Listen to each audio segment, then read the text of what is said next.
तो चलिए कहानी शुरू करते हैं। अगर आप लोग चैनल पर नए हैं तो चैनल को सब्सक्राइब लाजमी करें। कहानी के शुरू में हम जॉन हॉपर नाम के एक आर्कोलॉजिस्ट को देखते हैं जो किसी चीज की खोज करने के लिए जंगल में आया हुआ था। तभी यहाँ पर उसे एक बंद पड़ी हुई गाड़ी दिखाई देती है। जब वो उसे चेक करता है तो वहाँ पर उसे एक एल्बम मिलती है जिसमें कुछ पिक्चर्स और अजीब तरीके की आकृतियां और एक नक्शा बना हुआ था। तभी उसे वहाँ पर एक खाई दिखाई देती है, फाउंटेन ऑफ यूथ, जिसका पानी पीने से आपके अंदर कुछ अजीब सी चमत्कारी ताकत आ सकती है और उस पानी से मरे हुए इंसान को भी जिंदा किया जा सकता है। जब हॉपर पहाड़ी के ऊपर जाता है तो उसे वहाँ पर एक गुफा दिखाई देती है जिसे देखते ही उसका कुत्ता कुछ अजीब तरीके से भौंकना शुरू हो जाता है। लेकिन हॉपर अपने कुत्ते को भौंकने को इग्नोर करते हुए उस गुफा के अंदर चला जाता है। अंदर आने के बाद उसे एक पुराने जमाने के काउबॉय पहना हुआ एक आदमी दिखाई देता है, लेकिन वो बिल्कुल भी नहीं हिल रहा था। हॉपर अब उसके करीब जाने की सोचता है, लेकिन यहाँ पर उसे कुछ गड़बड़ लग रही थी, इसीलिए वो कुछ हथियार लाने के लिए वापस चला जाता है। इसके बाद हम टाइलर और जैकी नाम के उसके दो असिस्टेंट को देखते हैं। ये दोनों हॉपर से कहते हैं कि हम भी तुम्हारे साथ रिसर्च में शामिल होना चाहते हैं, लेकिन हॉपर इन्हें ये कहते हुए मना कर देता है कि वहाँ पर कुछ भी हो सकता है, इसीलिए तुम यहीं पर बैठ कर के मेरे आने का इंतजार करो। अगर काफी टाइम गुजरने के बावजूद भी मैं वापस ना आऊँ तो तुम दोनों उस लोकेशन पर आ जाना। इसके बाद वो अपना सामान और कुछ हथियार लेकर के दोबारा से उस जगह पर पहुंच जाता है। वो अपने साथ में अपने डॉग को भी लेकर के आया था जिसका नाम बॉस है। यहाँ पर बॉस अजीब तरीके से भौंक भौंक करके हॉपर को वार्न करता है, लेकिन हॉपर उसके भौंकने पर बिल्कुल भी ध्यान नहीं देता है और फाउंटेन ऑफ यूथ की खोज करने के लिए उस गुफा के अंदर चला जाता है। वह देखता है कि वह काउबॉय अभी भी उसी जगह पर खड़ा हुआ था। जब वो उसके करीब जाने लगता है तो यहाँ पर हॉपर को हवा में कुछ नमी सी महसूस होने लगती है, जबकि इस खतरनाक गर्म पीरियड में पानी का नामो निशान नहीं था। वो ये महसूस करके बहुत ही ज्यादा हैरान हो जाता है कि आखिर इस गुफा में नमी कहां से आई। अब ऊपर जैसे जैसे उस काउबॉय के नजदीक जाता है तब उसकी स्पीड भी बढ़ने लगती है और टाइम भी तेजी से गुजरने लगता है। फिर हम उस काउबॉय को देखते हैं जो इतने टाइम से यहाँ पर खड़ा हुआ था। तभी वो भी अचानक से चलने लगता है। अब ऊपर उसका पीछा करने की कोशिश करता है, लेकिन तभी एक पत्थर से उसे ठोकर लगती है और वो नीचे गिर जाता है। तभी वो देखता है कि गुफा के एंट्रेंस पर लाइट अपने आप ही कम ज्यादा हो रही है। अब ऐसे ही 2 दिन का वक्त गुजर गया था। उधर टाइलर और जैक डिसाइड करते हैं कि 2 दिन का वक्त गुजर चुका है लेकिन हॉपर अभी तक वापस नहीं आया है, इसलिए हमें उस जगह पर जाकर के देखना चाहिए। लेकिन इनके पास पहाड़ों पर जाने के लिए माउंटेन कार नहीं थी। इसके लिए टाइलर अपने गर्लफ्रेंड क्यारा को कॉल करता है क्योंकि उसके पास माउंटेन ट्रक था। लेकिन इस वक्त क्यारा को अपने भाई बहन को लेकर के स्कूल प्रोजेक्ट के लिए जाना था जिनके नाम यूस और फरबी है। लेकिन टाइलर उन सभी को अपने साथ में ले लेता है और जंगल में पड़ी वो उस गाड़ी के पास में पहुंच जाता है और ये लोग घर पर झूठ बोल देते हैं कि हम लोग माउंटेन ट्रैकिंग के लिए जा रहे हैं। यहाँ बस में इन्हें वही किताब मिलती है जो हॉपर ने देखी थी। इन सभी बच्चों के पास वीडियो गेम और वॉकी टॉकी और शूटिंग ट्रैकिंग का सामान भी था।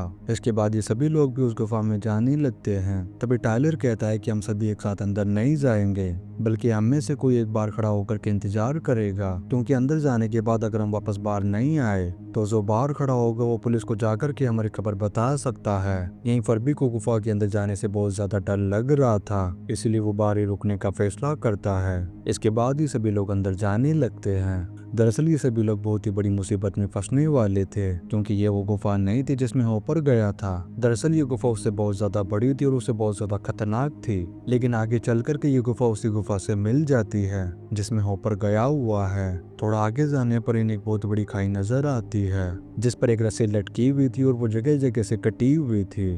तब टाइलर सभी से कहता है कि मैं इस रस्सी से लटक करके नीचे जाता हूँ, अगर सब कुछ ठीक रहा तो तुम सभी आ जाना। अब टाइलर उस रस्सी से लटक करके नीचे चला जाता है। तभी उसे वैसी नमी महसूस होती है जो हॉपर को हुई थी। तभी कायरा ऊपर से टाइलर को आवाज लगाती है, लेकिन उसे टाइलर का कोई भी रिप्लाई नहीं मिलता है। इसके बाद कायरा भी नीचे चली जाती है। तब टाइलर कहता है कि मुझे तुम्हारी आवाज बिल्कुल भी सुनाई नहीं दी। इसके बाद वो सभी लोग भी एक एक करके नीचे आ जाते हैं और स्काई में हर जगह छानबीन करते हैं, लेकिन इन्हें कुछ भी नहीं मिलता है। इसके बाद ये लोग दोबारा से उस रस्ते से ऊपर जाने की कोशिश करते हैं, लेकिन जैसे ही ऊपर चढ़ने लगते हैं तभी वो रस्सी टूट जाती है। लेकिन ये जिस रस्सी से लटक करके आए थे वो इनकी खुद की थी और बिल्कुल नहीं थी। तभी इन्हें लगने लगता है कि शायद फरबी इनके साथ में मजाक कर रहा होगा। इसके बाद टाइलर वॉकी टॉकी से फरबी से कांटेक्ट करने की कोशिश करता है, लेकिन उसका कोई भी जवाब नहीं आता है। काफी कोशिश करने के बाद इन्हें इस गुफा में सैम की प्रेगनेंसी से सिग्नल मिलने लगते हैं। तब टाइलर भी हैरान हो जाता है कि इस प्रेगनेंसी से और कौन बात कर सकता है। तभी वो पूछता है कि आखिर तुम कौन हो। तभी उसे वॉकी टॉकी में फर्बी की रोनी और चिकनी चिल्लाने की आवाज सुनाई देती है। वो इनसे मदद मांगते हुए कह रहा था कि प्लीज मेरी जान बचाओ। अभी सभी लोग सिग्नल को फॉलो करते हुए उस तरफ बढ़ने लगते हैं। तभी इन्हें सामने बाहर निकलने का एक रास्ता दिखाई देता है और इन्हें भी वहाँ पर हॉपर की तरह रोशनी कम ज्यादा दिखाई देने लगती है। जब ये थोड़ा आगे जाते हैं तो इन्हें फर्बी की लाश मिलती है जिसके सिर को चकनाचूर कर दिया गया था। ये देखकर के सभी लोग बहुत ज्यादा घबरा जाते हैं और बहुत ही ज्यादा सॉफ्ट हो जाते हैं और सोचने लगते हैं कि फर्बी को तो गुफा से डर लग रहा था, आखिर वो अंदर आया कैसे। वहीं दूसरी तरफ हम हॉपर को देखते हैं जो उस काउबॉय के गायब होने से परेशान होकर के वापस बाहर आ जाता है। हॉपर जब अंदर गया था उस वक्त दिन था और अभी कुछ मिनट बाद ही वो बाहर आया, तब तक रात हो चुकी थी। गुफा के बाहर उसकी गाड़ी और बस के साथ एक माउंटेन ट्रक भी खड़ा हुआ था। जब वो उस ट्रक की तलाशी लेता है तो उसमें से उसे एक बैग मिलता है जो जैकी का था। यहाँ पर उसे चारों तरफ बस हरियाली नजर आ रही थी और अब तक इन सभी गाड़ियों पर जंग लग चुका था और इनकी ही गाड़ियां पूरी तरीके से पेड़ पौधों से ढक चुकी थी। इसका मतलब था कि ऊपर जब गुफा में गया और वापस बाहर आया तो इसी बीच कई साल गुजर चुके थे। अब ऊपर उस गुफा में वापस चला जाता है ताकि वो अपनी टाइमलाइन में वापस आ सके। उधर हम टाइलर और उसके साथियों को देखते हैं। जब वो फर्बी की रिकॉर्डर वीडियो को देखते हैं तो वो ये देख करके बहुत ही ज्यादा हैरान हो जाते हैं क्योंकि फर्बी के इस वीडियो के हिसाब से इस गुफा में कई दिन गुजर चुके थे।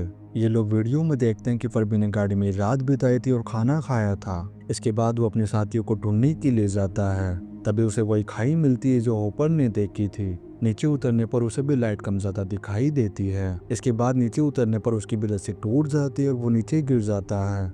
अब यहाँ पर टाइलर को समझ आ जाता है कि जब उसने फर्बी से कांटेक्ट करने की कोशिश की थी तो उस वक्त वो यहीं पर पड़ा हुआ था और मदद मांग रहा था। इसी वीडियो में फर्बी को ऊपर की गाड़ी के अलावा अपने डैड की एक जनरल बुक भी मिलती है जिसमें फाउंटेन ऑफ यूथ की स्टे के बारे में लिखा हुआ था कि फाउंटेन ऑफ यूथ का पानी किसी भी जख्म को ठीक कर सकता है, यहाँ तक कि मरे हुए को भी जिंदा कर सकता है। और उसमें लिखा हुआ था कि ये गुफा कोई मामूली गुफा नहीं है बल्कि एक टाइम ट्रैप गुफा है जिसमें जैसे जैसे आगे बढ़ेंगे तो अलग अलग तरीके का टाइम मिलेगा जिससे टाइम भी अलग अलग स्पीड में चलने लगेगा। और इस फाउंटेन की खोज में स्पेन की रानी ने अपने सिपाहियों को भी भेजा था ताकि वह इसके पानी से अपने बीमार हस्बैंड को ठीक कर सके, लेकिन वो सिपाही यहाँ से कभी भी बाहर नहीं निकले। तब इस वीडियो में हैरान कर देने वाली एक बात देखते हैं कि फर्बी की आवाज से एक इंसान अचानक से सामने आ जाता है और फिर उसे बड़ी बेरहमी से मौत के घाट उतार देता है। अभी सभी यहाँ से बाहर निकलने का रास्ता ढूंढने लगते हैं। तभी अचानक से इन्हें रोशनी नजर आती है। तब क्यारा कहती है कि मैं ऊपर जाने की कोशिश करती हूँ, फिर रस्सी फेंक करके तुम सबको भी बचा लूंगी। अब क्यारा कोशिश करके ऊपर चढ़ती है और बाहर पहुंच जाती है, लेकिन बाहर का नजारा देख करके इसे अपनी आंखों पर बिल्कुल भी यकीन नहीं हो रहा था क्योंकि बाहर सिर्फ बंजर जमीन नजर आ रही थी और हवा ना होने की वजह से इसे सांस लेने में भी परेशानी हो रही थी। तभी अचानक से उसे बादलों में से एक स्टेज शिप दिखाई देता है जिसे डर करके क्यारा वापस नीचे आ जाती है। तभी उसके साथी कहते हैं कि तुम इतनी जल्दी वापस कैसे आ गई, जबकि वो वहाँ पर बहुत देर तक रुकी हुई थी। तब क्यारा इन्हें बताती है कि बाहर सिर्फ बंजर जमीन ही और कुछ भी नहीं है, लेकिन इनको उसकी बात पर बिल्कुल भी यकीन नहीं होता है। फिर क्यारा इन्हें वो वीडियो दिखाती है जो उसने रिकॉर्ड किया था, जिसे देख कर के ये सभी लोग भी हैरान हो जाते हैं। यहाँ पर इन दोनों ने वीडियो को एक साथ में रिकॉर्ड किया था, जबकि क्यारा की वीडियो बहुत ज्यादा लंबी थी और इनकी वीडियो सिर्फ 1 सेकंड की थी।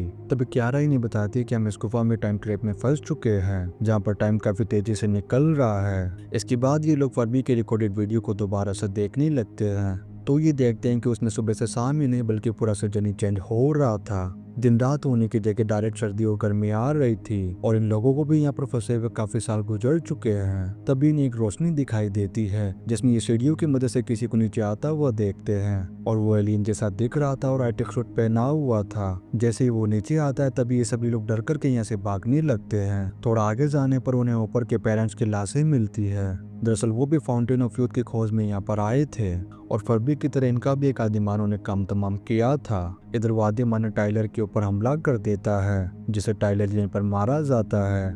उधर वो एलियन उस तालाब में से पानी भर करके यहाँ से ले जा रहा था। तभी वो क्यारा को टाइलर के लिए रोता हुआ देखता है। वो एलियन जैसा आदमी टाइलर को उठा करके उस तालाब में डुबाने लगता है, जिससे क्यारा को लगने लगता है कि शायद वो इसे मारने की कोशिश कर रहा है, लेकिन बाद में उसे पता चलता है कि ये उसे फाउंटेन में डुबा करके उसकी मदद कर रहा है। थोड़ी देर बाद ही टाइलर वापस जिंदा हो जाता है और अब उसके सारे गांव भी भर चुके थे। तभी यहाँ पर वो आदिमानव उस एलियन के ऊपर हमला कर देता है और उसके साथ उसकी फैमिली भी थी। इस एलियन के पास हाईटेक पावर थी जिसे ये किसी को भी टेर कर सकता था।